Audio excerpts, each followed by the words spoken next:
কুকুর যে মালিকভক্ত হয় সেটা কি আপনারা জানেন? আমার কুকুরটা হারিয়ে গেছিল, তারপর খুঁজতে খুঁজতে ওরে পাইছি। আইসে দেখি গরমের পানির ভিতরে নাইমে বসে আছে। আমার দেখার পর উঠে আসছে। উঠার পরে বললাম, এখন বাসায় চলো, অনেক ঘোরাঘুরি করছো।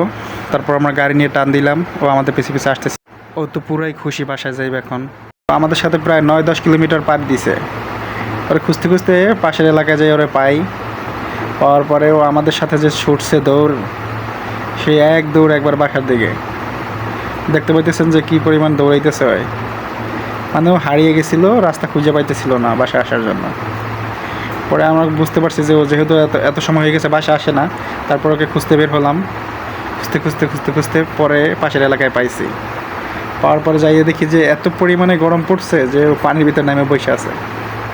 আমি মনে করছিলাম প্রথমে কেউ হয়তো বা আঘাত টাঘাত করছে কিনা, কিন্তু দেখি যে আঘাত টাঘাত কেউ করে নাই। আসলে কুকুর সবসময় মালিককে বেশি ভালোবাসে। পরে ও বাসা এসে খুব খুশি। দেখতে পাচ্ছেন আইসে শুয়ে রয়েছে। মানে ওর যেখানে শান্তির জায়গায় ও সেখানে চলে আসছে। আসলে কুকুর মালিককে খুব ভালোবাসে, এটা মানতে হবে।